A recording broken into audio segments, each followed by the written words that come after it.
Assalamualaikum warahmatullahi wabarakatuh. Berjumpa lagi dengan saya Cindy Melinia dari Program Pendidikan Ekonomi.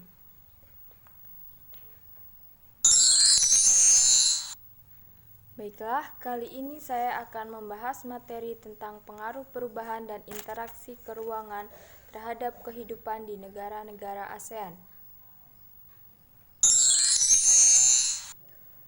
Pengaruh perubahan dan interaksi keruangan terhadap kehidupan di negara-negara ASEAN dapat dibagi menjadi 4. Yang pertama, perubahan ruang dan interaksi antar ruang akibat faktor alam. Kedua, pengaruh perkembangan ilmu dan teknologi terhadap perubahan ruang. Ketiga, pengaruh perubahan ruang terhadap kehidupan ekonomi. Dan yang keempat, pengaruh konvensi lahan pertanian ke industri dan pemukiman terhadap perubahan ruang dan interaksi antar ruang. Nah, yang pertama, ada perubahan ruang dan interaksi antar ruang akibat faktor alam. Ada beberapa faktor, di antaranya ada faktor iklim. Lokasi negara-negara ASEAN yang berada di antara benua Asia dan benua Australia menyebabkan wilayah ini memiliki pola arah angin yang berganti setiap setengah tahun sekali, yaitu angin muson timur dan angin muson barat. Negara-negara ASEAN terkadang mengalami perubahan iklim yang tidak terprediksi. Perubahan iklim ini memicu terjadinya bencana alam yang disebabkan kerusakan faktor-faktor iklim. Selanjutnya ada faktor geologi. Pergerakan lempeng yang bertumbukan mengakibatkan terjadinya bencana geologis seperti gempa bumi. Apabila terjadi di laut atau memengaruhi pergerakan gelombang laut, gempa bumi dapat menimbulkan bencana seperti tsunami. Setidaknya 4 dari 11 negara ASEAN, yaitu Indonesia, Malaysia, Thailand, dan Myanmar, pernah mengalami kejadian gempa yang merenggut korban jiwa sangat banyak. Sebagian besar korban diakibatkan tsunami yang terjadi setelah gempa berlangsung. Korban tsunami yang menggemparkan dunia terjadi di wilayah Indonesia, yaitu terjadi di Aceh pada tahun 2004.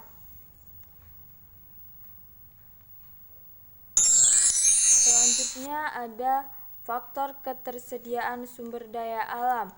Contohnya, seperti negara Indonesia, yaitu memiliki barang tambang seperti minyak bumi, batu bara, timah, emas, dan perak. Sedangkan negara-negara lainnya dapat kita lihat pada tabel berikut ini.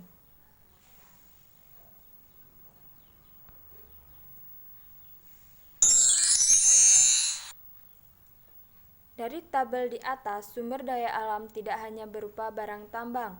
Sumber daya alam hayati dan non-hayati lainnya dapat dijumpai di negara-negara ASEAN.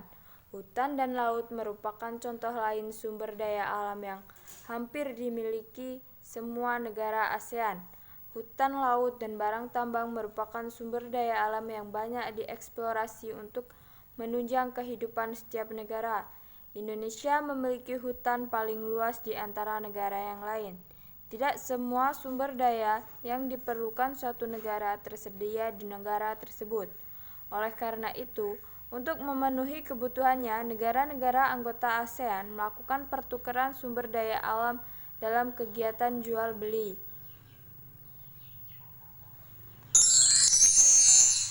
Selanjutnya, yang kedua ada pengaruh perkembangan ilmu dan teknologi terhadap perubahan ruang.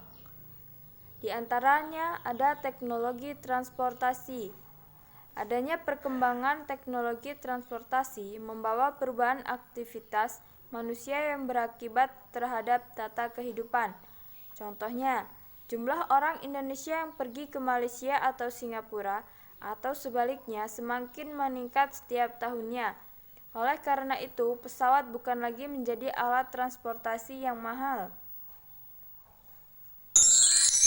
Selanjutnya ada teknologi komunikasi. Komunikasi merupakan cara manusia saling berhubungan atau berkomunikasi. Ilmu pengetahuan telah berjasa mengubah perkembangan teknologi komunikasi menjadi semakin canggih. Teknologi komunikasi memungkinkan informasi dapat menyebar dengan luas dalam waktu yang sangat singkat.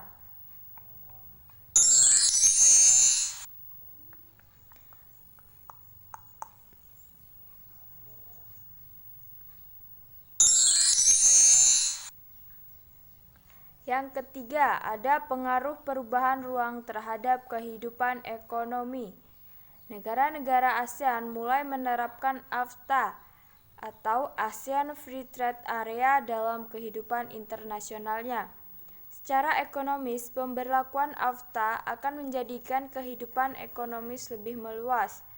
Kegiatan produksi yang dilakukan oleh produsen atau pelaku kegiatan produksi suatu negara ASEAN akan dapat dengan mudah dipasarkan ke negara lain dalam lingkup ASEAN. Kegiatan distribusi antar negara dalam bentuk ekspor dan impor yang melibatkan dua negara atau lebih identik dengan pergerakan barang atau jasa antar negara. Kegiatan ekspor dan impor ini menunjukkan adanya interaksi antar uang negara yang satu dengan negara yang lain. Yang keempat, ada pengaruh konversi lahan pertanian ke industri dan pemukiman terhadap perubahan ruang dan interaksi antar ruang. Di antaranya ada pengaruh konversi lahan pertanian menjadi lahan industri. Konversi lahan pertanian menjadi lahan industri banyak terjadi di negara-negara yang sedang berkembang. Contohnya seperti negara-negara ASEAN. Konversi lahan pertanian menjadi lahan industri banyak terjadi di pinggir kota. Yang kedua, ada pengaruh konversi lahan pertanian menjadi lahan permukiman. Konversi lahan pertanian menjadi lahan permukiman pasti akan menimbulkan dampak, sama seperti lahan pertanian menjadi lahan industri. Biasanya, selalu berdampak negatif apabila dilihat dari sisi fungsi lahan pertanian itu sendiri.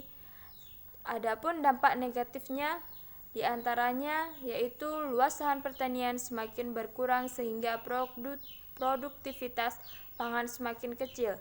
Petani dan tani kehilangan mata pencariannya, hilangnya lahan ruang terbuka hijau, dan berkurangnya lahan resapan air. Baiklah, sekian yang bisa saya sampaikan. Semoga materi kali ini dapat membantu semuanya. Saya akhiri, wassalamualaikum warahmatullahi wabarakatuh.